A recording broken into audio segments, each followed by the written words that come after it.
Actually, I had known for days that Zoe was going to poison me. But when she walked over with that bowl of soup laced with deadly potassium cyanide, I still praised her cooking skills and drank it all in one gulp. She reached out to take the bowl back, but I didn't let her. I just looked at her and asked, "Do you believe that I'm the one who loves you the most in this world?" Zoe's attention was only on the bowl. She wanted to destroy the evidence. "Of course I do. Now give me the bowl. I need to wash it." I still didn't hand it over and asked again, "You do realize how naive you are, right? How easy it is to fool you." The moment I brought that up, her mood shifted. "Oh, here we go again. You're saying I'm dumb, aren't you? Fine, you're the smart one, I'm the idiot. Happy now?" She snatched the bowl from my hands and stormed into the kitchen, muttering under her breath, "Since you're so smart, why don't you just die already?" I gave a bitter smile. I really didn't know when she started hating me this much. Maybe it was all those times she got deceived and I nagged her afterward. I sighed and went into the bedroom to tidy things up a bit. When I came out, Zoe was in the kitchen typing on her phone. She turned around and saw me. Her expression was clearly flustered. She shoved her phone into her pocket and forced a smile. "Aren't you going to rest a bit?" I pulled out a plain-looking glass bottle and said, "Cyanide is pretty effective for killing, but it's way too easy to trace. He wants you in prison. He doesn't truly want to be with you." Zoe looked completely panicked. What are you talking about?" "Cyanide. I don't know anything about that. That wasn't me. I'm not trying to expose you. I just want you to see how malicious he really is. Stop letting people take advantage of you." Her expression turned ice-cold. "I don't know what you're talking about. You're always saying people are tricking me. You're crazy." I knew she hated hearing that. She always thought she was clever, and that those past mistakes were just bad luck. I also knew no matter how much I said, it was pointless. She wouldn't believe me. It would only strengthen her determination to kill me. I carefully wiped the bottle with a wet tissue and said, "There, no fingerprints of yours on it anymore. Only mine." "What do you mean by that?" Zoe stared at me, confused and suspicious. I didn't explain. I just handed her a key and said, "When you hit rock bottom, open locker number 11 in the community delivery station. There's a letter I left for you inside." Zoe glanced at the key, completely uninterested. She scoffed. "Who even writes letters these days? So lame." With that, she walked into the bedroom and slammed the door. I sighed, placed the key on the coffee table, and sat down on the couch, waiting for death to come. The truth was, she didn't need to poison me at all. I was diagnosed with terminal cancer half a year ago. I only had days left to live. Rather than dying in agony from the illness, I preferred to die by her hand. Maybe it was some kind of twisted sense of dignity. At the very least, dying this way gave my end some kind of meaning. Within minutes, the effects kicked in. She had used far more poison than I expected. The reaction was intense. In just a few hours, I was already nauseous, vomiting, and my limbs were twitching. Hearing the sound of me throwing up, Zoe came out of the bedroom with her phone in hand. I was on the floor, heaving violently, nearly vomiting blood. She stood there motionless, with a hint of satisfaction in her eyes, as if she was savoring victory. When I looked up at her, she finally put on a fake concerned expression and asked, "Are you okay?" "I'm fine." I shook my head, forcing myself to endure the burning pain that consumed my whole body, and reminded her I had left the key to the delivery locker on the coffee table. "Don't forget it." "Yeah, I know." Zoe still stood by the bedroom door, not moving an inch. 10 minutes later, I was lying on the floor, convulsing uncontrollably, barely able to breathe. Only then did Zoe walk over. She no longer pretended to care, her face twisted with disdain. "You always said I was gullible, easy to fool. And now what? You're so smart, but you're still dying, aren't you?" I could no longer respond. I barely opened my mouth and whispered, "I love you." Maybe she heard it, maybe she didn't. Either way, it didn't change a thing. As I neared death, I shakily pulled a piece of paper from my pocket. Zoe glanced down at it, and her eyes immediately lit up. She snatched the paper, read it for a long moment, then gave me a smug little kick. At least you had a bit of conscience left, you fool. Claiming you had terminal cancer, couldn't take the pain anymore, and poisoned yourself. Now I don't even need to come up with an excuse. With no more need to pretend, Zoe called her lover, Oliver. He's almost dead. You can come over now. Not long after, Oliver arrived. He frowned at the sight of my blackened lips and fingernails. Zoe, overjoyed, wrapped her arms around him. Look, he's really dead now. We can finally be together openly. But Oliver let out a long sigh. You gave him too much. The symptoms are way too obvious. The police will definitely investigate. Huh. I followed your instructions exactly. Maybe I accidentally added too much. Yeah, obviously you did. Relax, it's fine. He left a suicide note. It says he was in the final stages of cancer and couldn't take the pain anymore. It clears us completely. Even the bottle that held the cyanide, he wiped it clean. No fingerprints of mine on it. Oliver looked surprised. He took the letter and examined it carefully, confirming it was indeed written in my handwriting. A smile of satisfaction appeared on his face, though his eyes briefly betrayed a flicker of disappointment. Damn bastard, he thought to himself. Even after dying, you're still stirring up trouble. Wouldn't it have been easier if the poisoner just took the blame? But he didn't say any of that out loud. Instead, he looked at Zoe, still frowning. Even with the note clearing you, the cops are definitely going to investigate. You'll probably be detained for a few days at least. But don't worry, it's just standard procedure. Of course. They've got no evidence anyway. Still, it pisses me off. Just because of this dead guy, I'll have to sit in a cell for a few days. So annoying. Zoe looked truly upset, like being locked up for a few days was worse than me dying. Oliver spoke again. Before the police get here, you should transfer all your assets into my name. Huh? Why? Zoe finally sounded a little suspicious. Oliver put on a serious face. Are you dumb? He's dead now. Do you really think his relatives won't try to cause trouble? If you're detained, they could swoop in and take everything. We're not married yet, so I'd have no legal reason to stop them. Oh, right. I didn't think of that. With the kind of family he has, they'd totally do something like that. Zoe's suspicion vanished completely in an instant. She looked at Oliver with admiration, praising him. You're so thoughtful. I never think that far ahead. I'm not thoughtful, I'm just thinking about our future.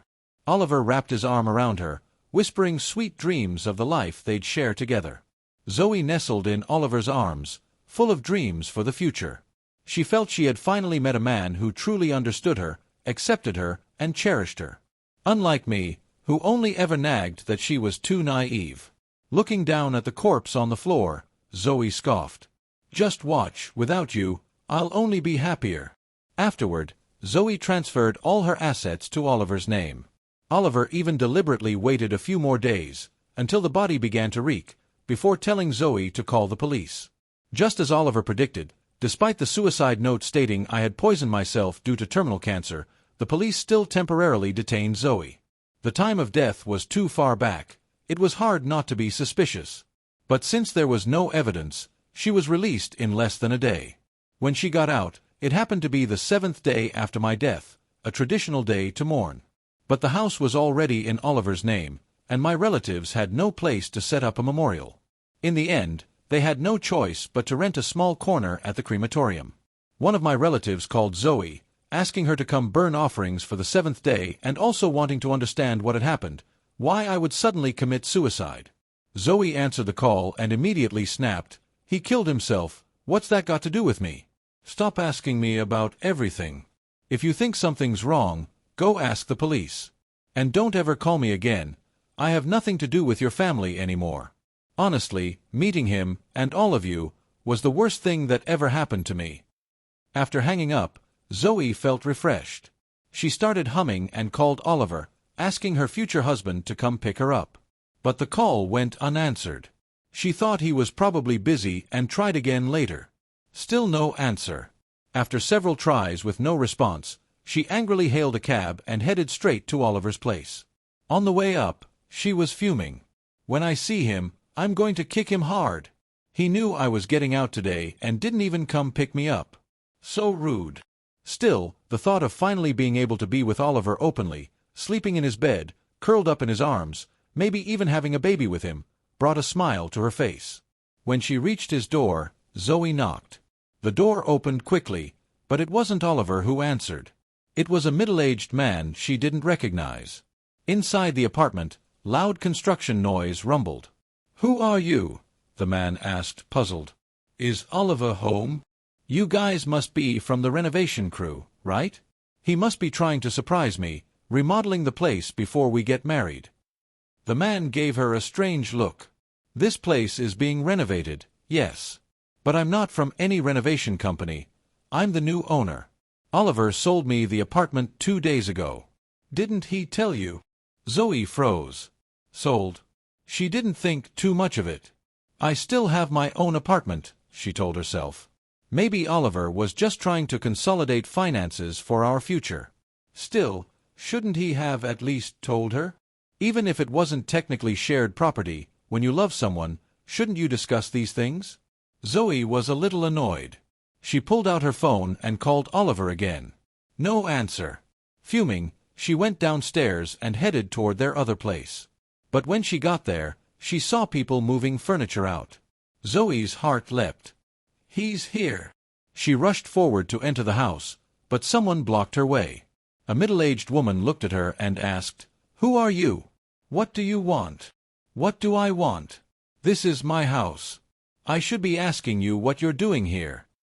The woman frowned in confusion. "Your house? I just bought this place. You must have the wrong address." Zoe was momentarily stunned. "Just bought? From who?" "From the owner, of course. His name was Oliver, I think." Zoe was speechless. This house was sold too. She refused to believe it and began making a scene outside the door. But the woman showed her the title deed, fully transferred and filed through official channels. It was useless. Zoe had no claim anymore. In the end, she had no choice but to call the police. When the officers arrived, it didn't take long for them to understand the situation. One of them said to Zoe, "Regardless of what your relationship to this property was before, once the documents are fully in order, it is legally purchased through the Housing Bureau. If you want answers, you should go find Oliver. But don't keep making trouble here, otherwise we'll have to take you in." Zoe stopped yelling. But she didn't leave either. She squatted on the ground, wiping away tears, while continuing to call Oliver over and over again. She kept calling until her phone battery was almost dead, but still he didn't answer. The middle-aged woman seemed to realize something. "Miss, could it be you've been scammed? Think carefully. Aside from the properties, is there anything else that's in his name? You'd better check before it's all gone." "No way. He was going to marry me. Why would he scam me?" Zoe jumped up and shouted. The woman stepped back, startled. "I didn't say he definitely scammed you. Just giving you a kind reminder." "Reminder my ass. You just can't stand seeing other people happy." Zoe yelled as she opened her banking app. "Just watch. All of his money was stored in my account. There's no way he tricked me." But once she logged in, the balance showed a glaring cold zero. Zoe thought she must be seeing it wrong. She rubbed her eyes hard, double-checked the card number, and stared at the screen for a long time before finally accepting the truth. Her account had been drained. A police officer walked over, glanced at the screen, and said, "Check the transaction history." Zoe quickly did. The records showed that 2 days ago, the entire balance had been transferred to an unknown account. The officer's expression turned serious. "You might be a victim of fraud. Please come with us to the station to file a report." "No. That's impossible. Wait, I still have a car. It's worth hundreds of thousands. It must still be there." Without listening further, Zoe bolted to the DMV to check the car's registration. There, she learned that the car, registered under Oliver's name, had already been sold to a second-hand dealership. Zoe rushed to the dealer but was thrown out. They'd paid for the vehicle legally with all the proper paperwork. There was no reason to give it back. Zoe sat on the sidewalk sobbing and wailing, but it was no use. She finally realized that all of her assets had been transferred. Nothing was in her name anymore, not even in Oliver's. Clinging to her last hope, she filed a report with the police. The officers accompanied her back to the original house for further investigation. The middle-aged woman, feeling sorry for her, said, "Most of the stuff here was sold to a junk collector, but I kept a box of things, some keys, photos, little odds and ends, just in case someone came back for them." Zoe clutched the box in her arms, her face hollow with despair. She had nothing left. Not a penny. Not a roof over her head. In this kind of situation, even the police couldn't help much. They advised her to contact anyone who might know Oliver and to report any leads immediately. Zoe sat on a bench in the neighborhood, holding her phone but couldn't bring herself to dial a single number. It was only now that she realized she didn't actually know anyone around Oliver. He had talked about this relative, that friend, but she had never met a single one of them. Had she really been scammed? That wasn't a question anymore. It was a fact. Just then, a delivery guy pulled up on his electric scooter. He glanced at her and said, "Miss Zoe, right? I think you've got a package in locker number 11. It's been sitting there for days. If you don't pick it up soon, there'll be a fee." Zoe looked up at him and only then remembered, "The key I had given her before I died. I told her if she ever hit rock bottom, open locker number 11. Inside was a letter." But she thought to herself, what use was a letter now? What could it possibly say that would matter? In a daze, Zoe walked over, opened the locker, tore open the envelope, and pulled out the letter. As she unfolded the paper, a bank card slipped out and fell to the ground. She picked it up, confused, and turned her eyes to the letter. "My dear wife, if you're reading this, it means you've finally realized you've been scammed again. That card you're holding was opened secretly by me. There's 300,000 yuan in it. Use it wisely. It's the last time I can ever quietly save money for you." Zoe's hands began to tremble. She remembered how I always hesitated when spending money, how my salary never seemed to be as much as she expected. She had suspected I was having an affair, even hired a private investigator to look into it, but of course, they found nothing. Only now did she understand. I wasn't cheating on her. I had been quietly saving money, putting it away just to leave her one final safety net. "No. You couldn't have thought this far ahead for me." Zoe stared at the letter, disbelieving. But when she ran to check the card at an ATM, the screen confirmed it, 300,000 yuan. Her whole body trembled as she hurried back to the letter and continued reading. "If I were him, I'd transfer all your assets into my name and vanish the moment everything's settled. If I guessed right, by now you've lost not only your cash, but your house and your car too. Don't panic. Go to the law office and look for a lawyer named Oscar. I left a notarized document with him, a property that was never transferred out of my name. He'll help you put it under your name. But please, don't ever transfer it to anyone else again. I won't be around to help you next time. After all, I'm already dead." At the law firm, lawyer Oscar slid a stack of notarized documents across the table to her. "This is the paperwork Mr. Ning asked me to prepare, a non-registered property. All it needs is your signature and it will legally belong to you. I heard Mr. Ning passed away from cyanide poisoning. Such a shame. A man like that. He must have been under a lot of pressure." Zoe stared at the legal documents in a daze. From having nothing, to having cash, a home, a place to belong. Just moments ago, she had hit rock bottom. And now, as if the clouds had parted, the path forward was clear again. But none of this came from Oliver, the man she believed was her true love. No, it came from the very man she hated enough to poison, her husband. Zoe's body trembled. She clutched the letter tightly in her hands, muttering something under her breath. Lawyer Oscar couldn't make it out and had to lean in closer. "Ms. Zoe, are you saying something? Do you not understand part of the process?" Then he finally heard her. Why didn't you tell me you did all this sooner?" Lawyer Oscar was silent for a moment, then said, "Actually, besides the property, Mr. Ning also gave me 50,000 yuan as a consulting fee, prepaid on your behalf. He asked that before making any important decisions in the future, you come to me for advice. To be honest, 50,000 barely covers a few hours of my time. But when he said he was about to die, I couldn't bring myself to refuse. Zoe looked up at him, her eyes already beginning to redden. She didn't speak. Instead, she picked up the letter and kept reading. My dearest wife, I know you never liked when I called you that. But to me, you will always be the woman I love most. In the days without me, please learn to take care of yourself. If you ever decide to remarry, marry a chef. You're always dieting and skipping meals. Maybe someone with real cooking skills can help you eat better and stay healthy. Or maybe a piano teacher. You love piano music, and even though I practiced for so long, I could only manage a clumsy version of A Search for Dry and Dry. Or even a pet shop owner. You adore animals but hate cleaning. He could make your life a lot easier. In short, find someone who suits your heart's desire. But please, never fall for someone like me again. Because aside from loving you, I wasn't good for much. Maybe it's for the best that you insisted we never have children. At least now there's nothing tying you down. So go on, without me, I know you'll be happier. Tears dripped onto the letter, soaking into the paper and smudging the ink. Oscar didn't know what the letter said. Out of professional courtesy, he hadn't peeked. He simply pulled 2 tissues from the box and handed them to her. The dead don't return, Ms. Zoe. But from what I can see, Mr. Ning truly loved you.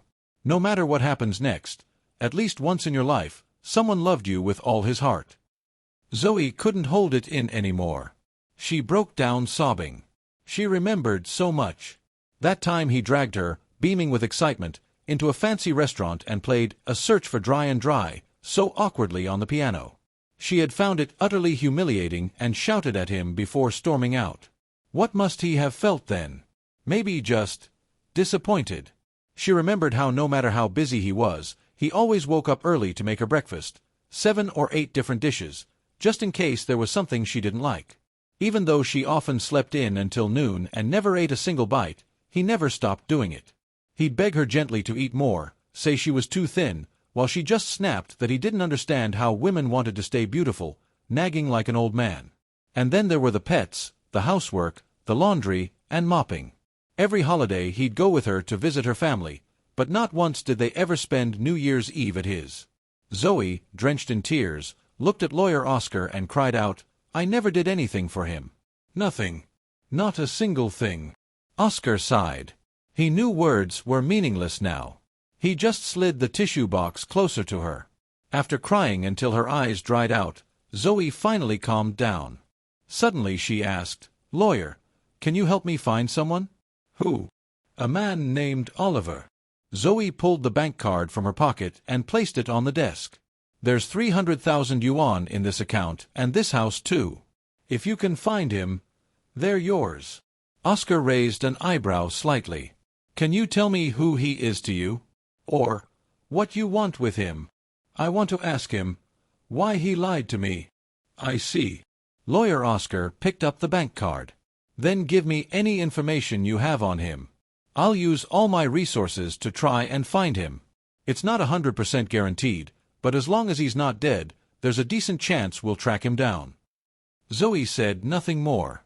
She stood up without even glancing at the notarized documents.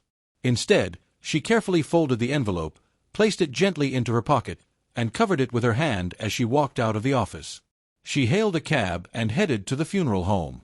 Inside the hall, a small memorial altar had been set up. A few relatives stood or sat nearby, keeping vigil. Because of how suddenly I died, no one had notified many others, so the place felt cold and quiet. Zoe's arrival shocked the relatives, and also made them furious. It's been 7 days since he died, and you didn't even show your face. You cursed at us when we called. What are you doing here now? Her second uncle barked at her, face flushed with anger. I'm sorry. I was wrong, Zoe said, lowering her head. I want to light some incense for him. No need for your fake sympathy. You're just afraid people will gossip. For him to marry a woman like you must have been the worst luck of his life. I bet that cancer thing was a lie too. Maybe you killed him.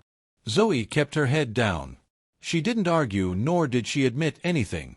Some softer-hearted relatives, likely out of consideration for me, decided to let her be. Zoe slowly approached the urn, staring at the smiling face in the framed photo. It took her back to the early days of our marriage.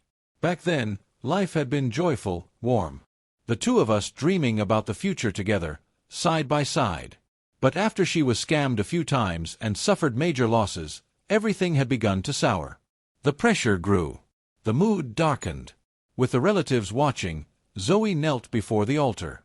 She bowed her head again and again, thump, thump, the sound echoing through the quiet hall. Everyone was stunned. They had thought she was cold and heartless. No one expected this. "I'm sorry. I was wrong. You were right. I was the fool. I'm sorry." She repeated those words again and again until her forehead split open from the force, blood mixing with her tears, dripping freely down her face. The relatives rushed to stop her, dragging her up. When they saw Zoe's face, covered in blood and tears, they were all taken aback. She pushed them away, then bowed again toward the relatives, slamming her head into the ground with each kneel, sobbing as she confessed.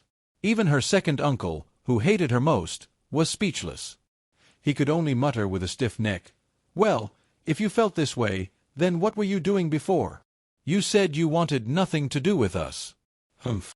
Zoe still didn't try to explain. She simply asked for mourning clothes and draped herself in sackcloth, then knelt down by the altar to keep vigil and burn offerings.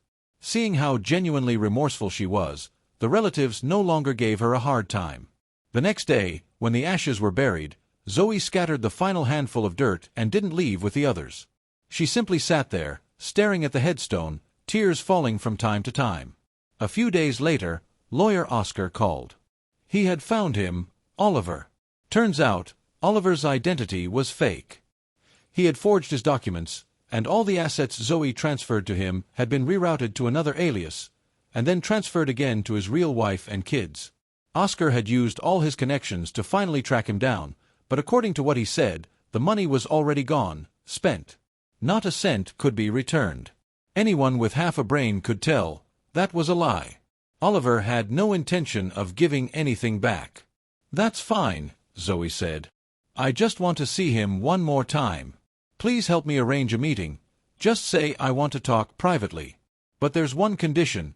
He has to bring his wife and kids with him." "That's not a problem," said Oscar. "I'm sure he'll be happy to settle this privately. But personally, I'd still recommend you report him and press charges. Even if you can't get the money back, at least he'd do some time in prison." "No need," Zoe replied flatly. "Jail doesn't punish people like him. It's meaningless." Oscar didn't push it. As a lawyer, he could give advice, but he couldn't make decisions for his client. A day later, Zoe met Oliver again in a hotel room. To be more accurate, it was a reunion with his entire family. Oliver showed no signs of embarrassment. His wife was a plump woman, and their 2 children, a boy and a girl, looked about 7 or 8. They walked into the room without a hint of awkwardness. The kids immediately jumped onto the bed and began playing as if they owned the place. Shoes still on, they quickly dirted the clean white sheets. The plump woman stared at Zoe, waiting for her to scold the kids, just so she'd have an excuse to pick a fight. She'd clearly done this kind of thing before. Starting a conflict gave her the upper hand. It would throw everything into chaos. But Zoe didn't even glance at them. She simply pointed to a few bottles of drinks on the table. "What do you want to drink? Help yourselves." The 2 kids jumped off the bed, each grabbed a bottle of fruity milk, then even handed one to their mother. The plump woman glared at Zoe with a provocative smirk, twisted the cap off, took a few sips, and then spat it out. "Ugh, disgusting. No taste. What kind of palate do you even have?" Zoe still ignored her. She poured a cup of tea, walked over, and handed it to Oliver. "You like Longjing tea. This should be real, right?" Oliver accepted the cup, drank it all in one go, and said, "Just say what you want to say. Let's get this over with. I'm telling you now, I don't have a single penny." Zoe took the empty cup from his hand and placed it back on the table. "I'm not here to ask for money. I just want to ask a few questions." "Go ahead." "First question, were you planning to scam me from the very first day we met?" Oliver didn't answer right away, but his wife rolled her eyes and snapped, "Isn't that obvious? You think he was gonna marry you for love." "I wasn't asking you," Zoe said. If I have questions for you later, I'll let you know. Watch your tone. Believe me, I'll slap that smug look right off your face." "Enough," Oliver cut in. "Let her ask. We're here to settle things. No need to go overboard and back ourselves into a corner. Go ahead." "You still haven't answered my first question." Oliver looked at her and said calmly, "That's right. From the very beginning, that was the plan." Zoe gave a small nod. Her face, which had been stiff the whole time, showed a faint trace of relief. She took a deep breath, calmed herself, and asked the second question. "When you asked me to poison him, your goal was to get me locked up, ideally on death row, wasn't it?" Oliver hesitated for a moment, then said, "I never told you to poison anyone. Don't try to pin that on me." His eyes darted around the room, scanning the corners. Zoe caught his meaning. "Relax. There are no cameras here. No hidden recordings. If I wanted to drag you down, I could have gone straight to the police." Her logic was sound, but Oliver was experienced in shady dealings. He knew better than to leave any evidence behind. No matter how she asked, he wouldn't admit to instigating the poisoning. But Zoe didn't push further. His evasion had already given her the answer she needed. "Third question," she said, pausing as she looked him in the eye.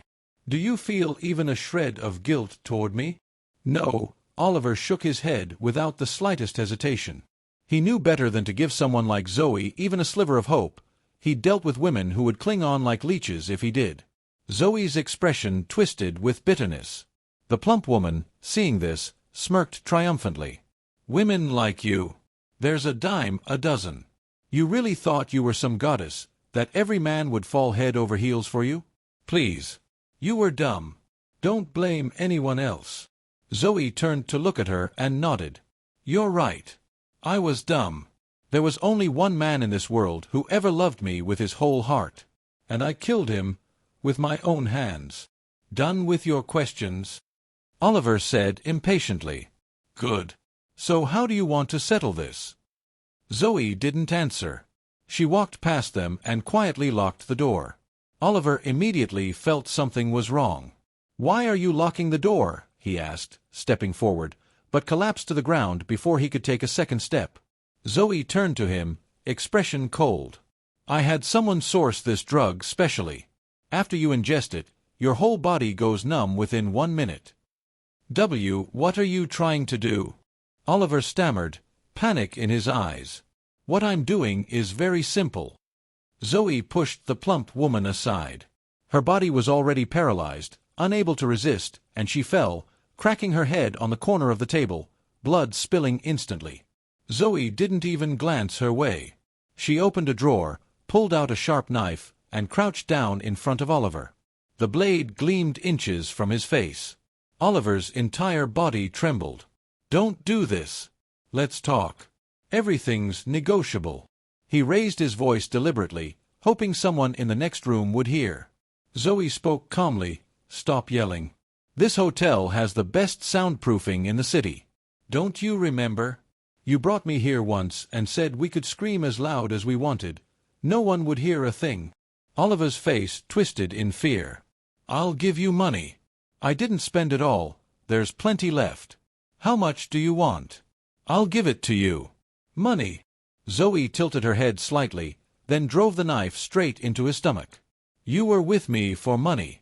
But I wasn't with you for that. I wanted a man who loved me completely, and I had one. But you destroyed him." With every sentence, she plunged the knife again, and again. Over a dozen times, the blade sank into flesh. Blood splattered across the floor. The air filled with the stench of death. The plump woman and the 2 children stared in silent horror. If they could move, they would have curled into the farthest corner possible. Oliver began coughing up blood, his life draining fast. He never imagined that the seemingly delicate Zoe would actually kill someone. But the truth was, Zoe had planned this long before. She had slipped the drug into the tea and even injected the drinks with a paralyzing agent. As Oliver finally lay still, breathless, Zoe's entire body was soaked in blood. She yanked the knife from his corpse and turned toward the plump woman. The woman had already wet herself. Yellow liquid spread beneath her, pooling on the floor. Zoe's face twisted into something monstrous. Now it's your turn to answer some questions. You married a man like that. Did it make you happy? Happy? No. Not happy. The woman shook her head furiously, denying everything. But Zoe wasn't here to let her go. The knife plunged into her stomach. If you weren't happy, why did you stay with him? Another stab. If you weren't happy, why didn't you stop him when he did terrible things? Another. If you weren't happy, why did you barge in and yell at me the moment you arrived? Another. If you weren't happy, why didn't you just die? Each question came with another blow. The woman died quickly, her eyes wide open. This time, her usual forceful attitude had met someone more ruthless. Then Zoe turned to the two children. Her eyes were like ice. Now it's your turn. With parents like those, are you happy? The kids were terrified. They shook their heads, then nodded, not knowing what to say. They were too scared to even think. No one, especially children, can face death without fear. But Zoe didn't kill them. Children, even bad ones, are still innocent. They were simply raised in a toxic environment. Remember what happened here today. When you do something evil, you pay for it. You might get away once or twice. But one day, you won't. And that's the day you die. Zoe dropped the knife and walked out. The children's cries echoed down the hall. Curious guests peeked in, only to scream when they saw the blood, the bodies. By the time police arrived, Zoe was already sitting in the interrogation room, handcuffed. She had turned herself in, admitted to poisoning her husband and killing Oliver and his wife afterward. The officers were stunned. This frail-looking woman had killed 3 people. In the courtroom later, when the judge asked if she had anything to say, Zoe made 2 requests. First, to be sentenced to death, to repay her husband's life with her own. Second, to be allowed to die holding the letter he left her. She hoped, maybe in hell she'd get the chance to say sorry. The verdict wasn't hers to decide. But the murders were brutal, the motive clear. The judge sentenced her to death by lethal injection. Her final request was granted. When the injection began, Zoe gripped the letter tightly. It was stained with blood, with tears, with all her remorse. The story made headlines across the city. Of course, lawyer Oscar saw it too.